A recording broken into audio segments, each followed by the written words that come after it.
Morning students. FA તમારી exam complete થઈ ગઈ છે। હવે ફરી પાછું આપણે ક્વેશ્ચન સ્ટાર્ટ કરી રહ્યા છીએ આજથી। તો ન્યૂ ચેપ્ટર આપણે સ્ટાર્ટ કરીશું આજે, ચેપ્ટર નંબર 6 લેખન જાની નોંધ। એ ચેપ્ટર આપણે સ્ટાર્ટ કરીએ એ પહેલા ગ્રામેટિકલ જે ટોપિક છે એ ચેપ્ટરનું અવતરણ ચિહ્ન મીન્સ પંક્ચ્યુએશન માર્ક્સ, બરાબર, એ આપણે પહેલા રિવાઇઝ કરી લઈએ। तो चलो आप स्टार्ट करिए। लास्ट ईयर 5th स्टैंडर्ड में तमने घणा बधा पंक्च्युएशन मार्क्स तमने शीखव्या हता, बराबर। आजे पण आपणे एने रिवाइज करीशुं, पण जे मेन छे ए आजे आपणे जोशुं। तो स्टार्ट करिए। विराम चिन्ह एने इंग्लिश में शुं कहेशुं आपणे? Punctuation marks. ओके, तो पहलो जे छे पूर्ण विराम जेनो सिंबल छे डॉट। ओके, तो एने शुं कहेवाशे? Full stop. सेकंड वन छे अल्पविराम, આવી રીતનું કોમા જેવું આવે છે, બરાબર, એને શું કહેશું? કોમા। થર્ડ વન છે ઉદ્ગાર ચિહ્ન, આવી રીતે સિમ્પલ સ્ટેન્ડિંગ લાઈન નીચે ડોટ, બરાબર, એ એની સાઇન છે, તો એને શું કહેશું? Exclamation mark. Okay, exclamation mark. Fourth one प्रश्न चिन्ह, क्वेश्चन मार्क, શું કહેશું એને? Question mark. ફિફ્થ વન અર્ધવિરામ, અર્ધવિરામ મીન્સ આ એની સાઇન છે, એનું ચિહ્ન છે, એને કહેશું આપણે સેમીકોલન। સિક્સ્થ વન છે ગુરુ વિરામ મીન્સ બે ડોટ સિમિલર, એકની નીચે એક, બરાબર, એને કહેશું કોલન। અને સેવન્થ વન અવતરણ ચિહ્ન। ઓકે, તો એને કહેશું ઇન્વર્ટેડ કોમાસ। હવે અવતરણ ચિહ્નમાં પાછા બે આવે છે, સિંગલ ઇન્વર્ટેડ કોમાસ અને સિંગલ ઇન્વર્ટેડ કોમા અને ડબલ ઇન્વર્ટેડ કોમાસ। તો આજે આપણે આ 7 વિરામ ચિહ્નો શીખવાના છીએ। બધા બાળકોને રિક્વેસ્ટ છે કે ગુજરાતીની ટેક્સ્ટબુક લઈને બેસો અને પેજ નંબર 33 ઓપન કરો। પેજ નંબર 33 ઓપન કરો। ओके, तो स्टार्ट करिए। पूर्ण विराम means full stop. Full stop, full stop क्यारे यूज थाय? तो અહીંયા एकदम शॉर्ट में તમે યાદ રાખી શકો એટલા માટે આવી રીતે લખ્યું છે કે કોઈ હકીકત કહેવી હોય કે માહિતી આપવી હોય, કોઈ ઇન્ફોર્મેશન આપણે આપવી હોય, તો ત્યારે સેન્ટેન્સ કમ્પ્લીટ થાય પછી ફૂલ સ્ટોપ એટલે કે પૂર્ણ વિરામનો ઉપયોગ થાય છે।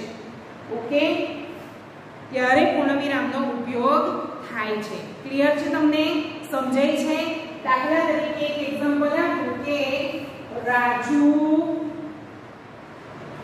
ક્રિકેટ રમે છે, તો આ કમ્પ્લીટ સેન્ટેન્સ બને છે, બરાબર, ઇન્ફોર્મેટિવ સેન્ટેન્સ કે એમાંથી આપણને ઇન્ફોર્મેશન વ્યવસ્થિત મળે છે।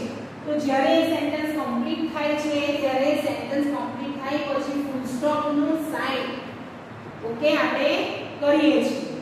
ઓકે, દાખલા તરીકે બીજું એક એક્ઝામ્પલ આપું તો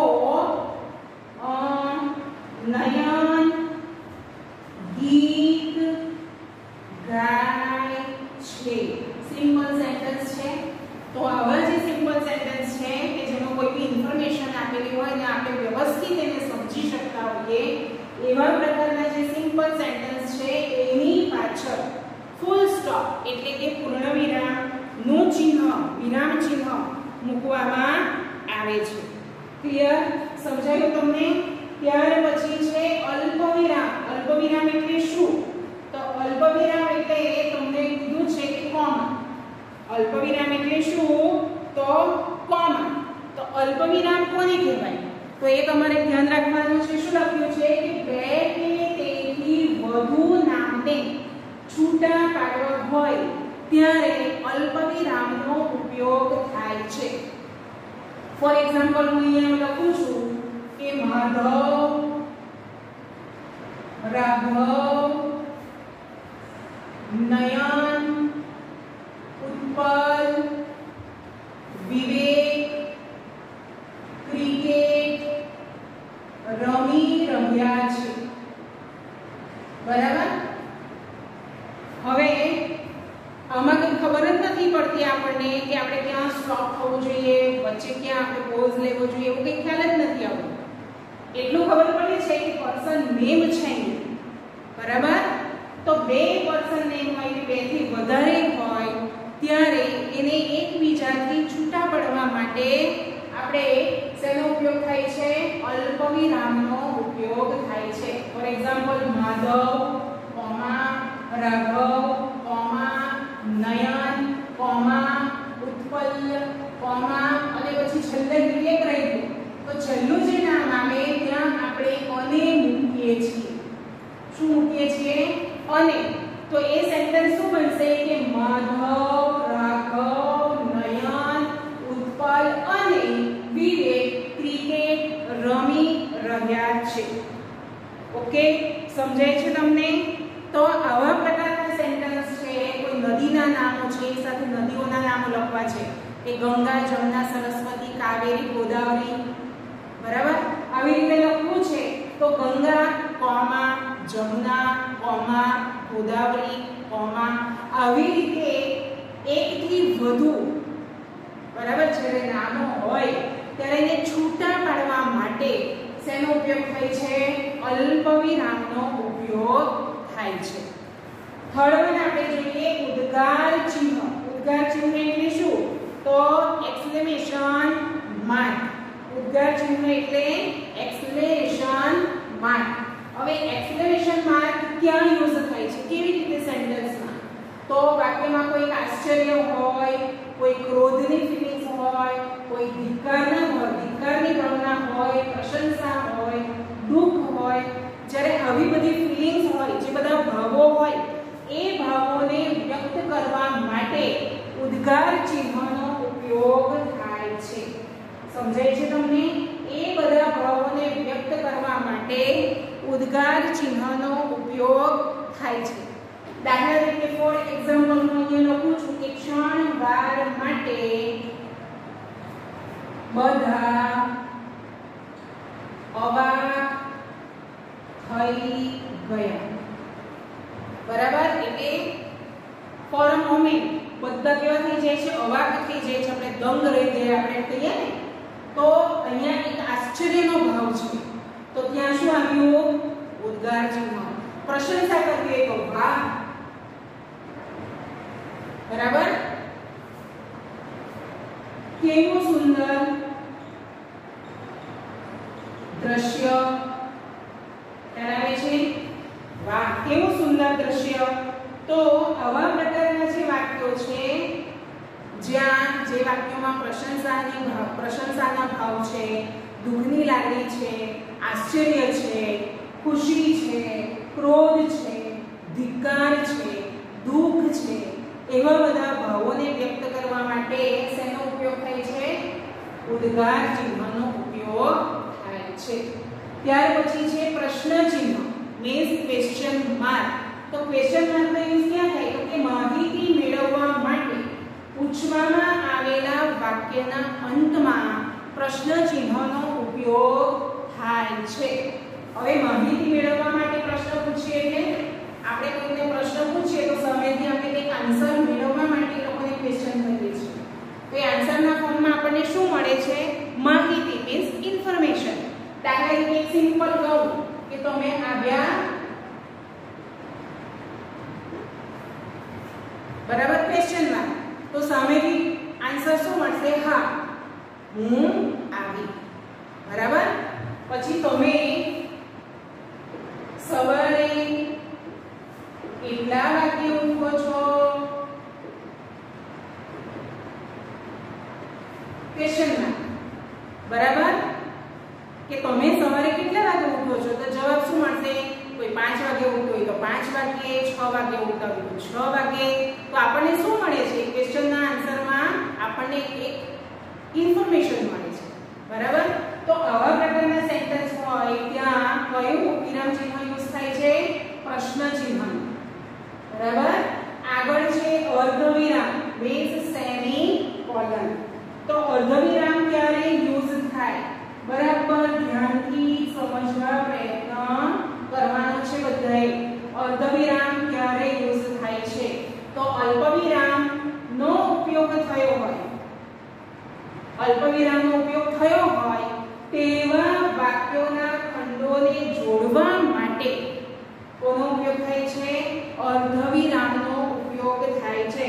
ફોર એક્ઝામ્પલ હું તમને કહું તો ટેક્સ્ટ બુકમાં પેજ નંબર 33 ઉપર જુઓ, 3 સેન્ટેન્સ આપ્યા છે કે વિષયો તો બધા સારા છે, ઈચ્છો તે વિષયનો સ્વાધ્યાય કરો. શું કે છે? વિષયો તો બધા સારા જ છે, બરાબર, પણ તમે ઈચ્છો તે વિષયનો સ્વાધ્યાય કરો, હોમવર્ક કરો. માને જોઈને રાજી થઈ જવાયું, જાણે સઘળું જ મળી ગયું. જો તમે જુઓ છો કે વચ્ચે બે વાક્યની વચ્ચે શું છે? અર્ધવિરામનું ચિહ્ન છે. એટલે શું કહેવા માંગે છે કે જે વાક્યના ખંડ એટલે કે ભાગ પાર્ટ માં અલ્પવિરામનો ઉપયોગ થઈ ચૂક્યો હોય, એટલે કોમાનો ઉપયોગ થઈ ચૂકેલો હોય તેવા વાક્યના ભાગને જોડવા માટે અર્ધવિરામનો ઉપયોગ થાય છે. ઓકે, બીજી રીતે હું કહું તો કે આવા જે પ્રકારના વાક્યો છે એ વાક્યોને બોલતી વખતે અથવા મોટેથી વાંચતી વખતે દરેક વાક્યના ખંડમાંના અલ્પવિરામ પાસે તમે અટકો. બરાબર, અલ્પવિરામ એટલે કે કોમા, એને આપણે અટકીએ, પણ એ અટકેલું કેવું કહેવાય? સહેજવાર માટે. બરાબર, દાખલા તરીકે એક જ સેકન્ડ માટે અહીંયા આપણે સ્ટોપ થતા હોઈએ તો અર્ધવિરામ જે છે, બરાબર, ત્યાં શું થશે તો કે થોડી વાર માટે વધારે આપણે અટકવું પડે છે. દાખલા તરીકે આગળ તમને એક એક્ઝામ્પલ આપું કે માધવ રાઘવ, તો માધવ રાઘવ એમ બોલું છું ત્યાં હું કેટલું અટકું છું? માધવ રાઘવ, એક જ સેકન્ડ માટે હું અટકું છું. બરાબર, જ્યારે આમાં જે આપણે જે પોઝ લઈએ છીએ, અટકીએ છીએ, તેમાં જુઓ એક્ઝામ્પલમાં કે મમ્મીને જોઈને રાજી થઈ જવાયું, જાણે સઘળું જ મળી ગયું. રાજી થઈ જવાયું પછી જ હું પોઝ લઉં છું, અટકું છું, એ ઘણી વાર માટે હું થોભું છું. તરત હું બીજું સેન્ટેન્સ સ્ટાર્ટ નથી કરી દેતી. બરાબર, એટલે એક જ સેકન્ડ માટે આપણે પોઝ લઈએ છીએ તો અહીંયા 2 થી 3 સેકન્ડ માટે, બરાબર, એટલે વધારે સેકન્ડ માટે આપણે અટકીએ છીએ. ખ્યાલ આવ્યો? પછી આવે છે ગુરુ વિરામ.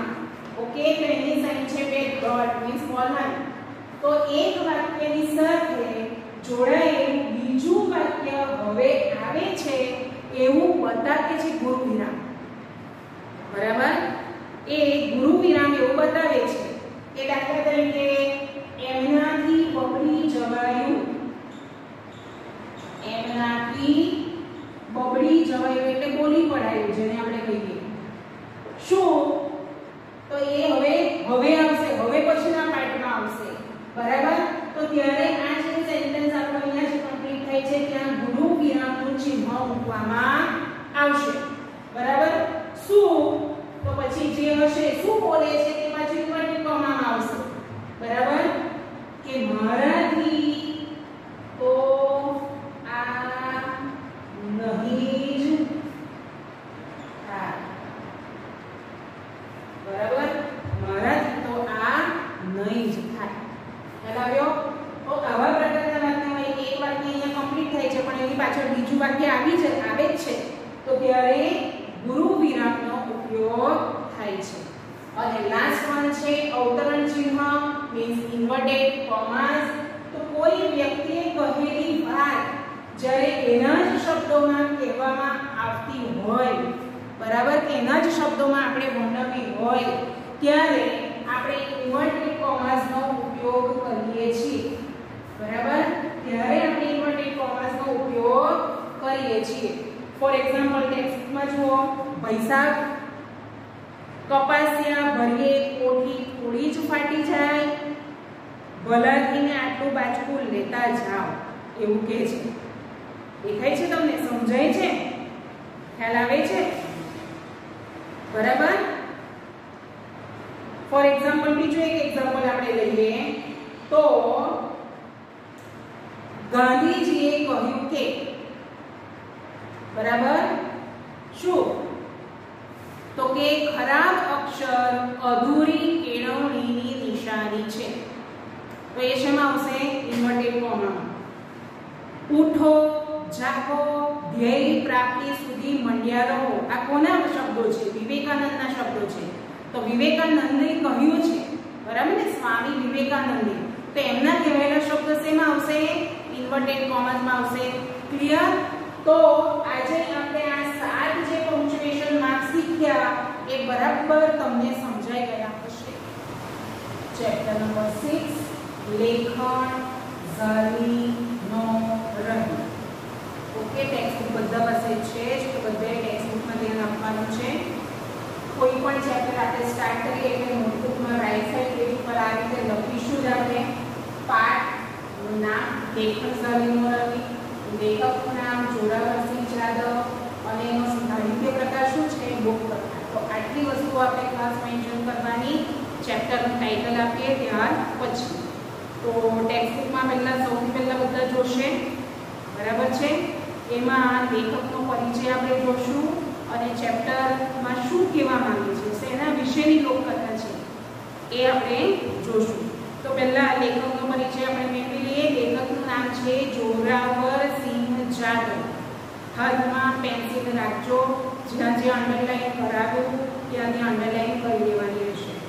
એમનો જન્મ 10th Jan 1940, 10 જાન્યુઆરી 1940. જોરાવરસિંહ દાનુભા જાદવ ધંધુકા તાલુકાના આકરુ ગામના વતની છે. અંડરલાઈન કરી દેવાનું છે તમારા સેન્ટેન્સ. એમનું પૂરું નામ શું છે? જોરાવરસિંહ દાનુભા જાદવ. બરાબર. એ કયા ગામના વતની છે? આકરુ. બરાબર. ગામનું નામ શું છે? આકરુ. અને એ આકરુ ગામ કયા તાલુકામાં આવેલું છે? તો ધંધુકા તાલુકામાં. બરાબર.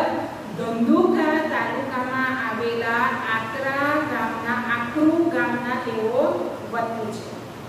લોક સાહિત્ય ક્ષેત્રે સંશોધન સંપાદનમાં એમને વિદ્યાર્થી કાળથી જ રસ હતો. બરાબર. એટલે જ્યારે એ વિદ્યાર્થી હતા, નાનપણથી જ એમને લોક સાહિત્યના ક્ષેત્રમાં કંઈક ને કંઈક અવનવું શોધવાનું, એના વિશે કંઈક બધી ઇન્ફોર્મેશન કલેક્ટ કરવાની, બરાબર, એમાં એમને ખૂબ ઇન્ટરેસ્ટ હતો. એમણે અત્યાર સુધીમાં લોક સાહિત્યની વિવિધ કથાઓને અનેક પુસ્તકો રૂપે પ્રકાશિત કરી છે.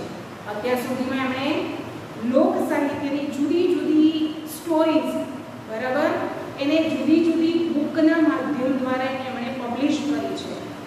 એમાં મેઇન જે છે એ કયા છે? તો મરદ કસુંબલ રંગ ચડે. મરદ કસુંબલ રંગ ચડે. સેકન્ડ વન આપણા કસબીઓ. કસબી એટલે શું? કારીગરો. બરાબર. થર્ડ વન મરદાએ માથા સાટે. બ્રેવરીની વાત કરી છે. મરદાએ માથા સાટે. અને ફોર્થ વન લોક જીવનના મોતી. આ બુકના જે નામ છે એની નીચે પણ અંડરલાઈન કરી દેવાની રહેશે. ઓકે. મરદ કસુંબલ રંગ ચડે, આપણા કસબીઓ, મરદ માથા સાટે અને લોક જીવનના મોતી વગેરે એમના લોકકથાના, લોક જીવન અને લોક સંસ્કૃતિને સ્પર્શતા, ટચ કરી જતા એવા વિવિધ વિષયોના પુસ્તકો છે. ઓકે. હવે આ જે સ્ટોરી છે એ સ્ટોરી ઉત્તર ગુજરાત ભાલ, જે તમે નામ સાંભળ્યું હશે, ભાલ વિસ્તાર. બરાબર. મમ્મી રોટલી બનાવે છે ને, તો રોટલી શેમાંથી બને છે? તો ઘઉંમાંથી. તો ત્યાંના ઘઉં ખૂબ જ ફેમસ છે. તો ભાલના, ભાલિયા ઘઉં, આવો તમે સાંભળ્યું હશે. બરાબર. તો ભાલ જે વિસ્તાર છે, એરિયા છે, ત્યાં જે ઘઉં પાકે છે એ ઘઉં એ વિસ્તારના નામથી ઓળખાય છે, ભાલિયા ઘઉં. બરાબર. આ તમને આઈડિયા આવે એટલા માટે હું કહી રહી છું. તો ભાલ જે પંથક છે, જે વિસ્તાર છે, એની આ સ્ટોરી છે. બરાબર. એમાં બે કેરેક્ટર અહીંયા મેઇન છે, કહળસંગ અને હરખચંદ. બરાબર. કહળસંગ નામનું જે વ્યક્તિ હોય છે એ કેવી રીતે લૂંચાઈ કરે છે અને એના લૂંચાઈનો બદલો હરખચંદ કેટલી ટ્રીકથી,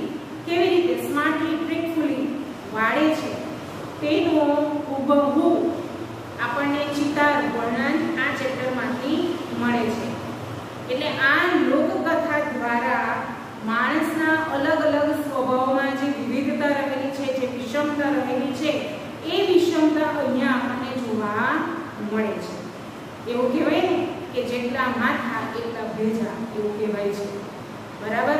ઇટ મીન્સ કે જેટલા માણસો હોય એ દરેક માણસોની વિચાર શક્તિ કેવી હોય, અલગ અલગ પ્રકારની હોય. હું કંઈક અલગ વિચારું, તમે કંઈક અલગ વિચારો, મારી ફ્રેન્ડ હોય એ કંઈક અલગ વિચારે, બરાબર. તો આવી રીતે માણસોનો જે સ્વભાવ છે એ સ્વભાવમાં શું છે, સમાનતા નથી, બરાબર, સિમિલારિટી નથી, પણ શું છે, વિષમતા છે, બરાબર. લેખકે ભલ પંથકના ભલ જે એરિયા છે એ એરિયાના તળપદા શબ્દોનો સુંદર વ્યવહારિક વિનિયોગ ભાષા કર્મનો ઉત્તમ નમૂનો પૂરો પાડ્યો છે. હવે આ જે ચેપ્ટર છે એ ચેપ્ટરની અંદર તમને એક સેન્ટેન્સમાં લગભગ એટલા બધા તળપદા શબ્દો જોવા મળશે અને સાથે સાથે શીખવા પણ ઘણું મળશે.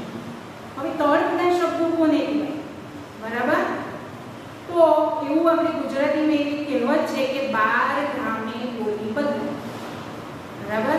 12 ગામે બોલી બદલાય એટલે દાખલા તરીકે નવસારી આપણે પકડ્યું તો નવસારી અને આના આજુબાજુના ગામો છે તો ત્યાં જે બોલી બોલાય છે તે ત્યાંથી આપણે થોડા આગળ જઈએ, બરાબર. તો તેના આગળના વિસ્તારમાં જઈએ તો ત્યાં જે બોલી છે એમાં બોલીમાં થોડો ઘણો ફેર હોય, બરાબર.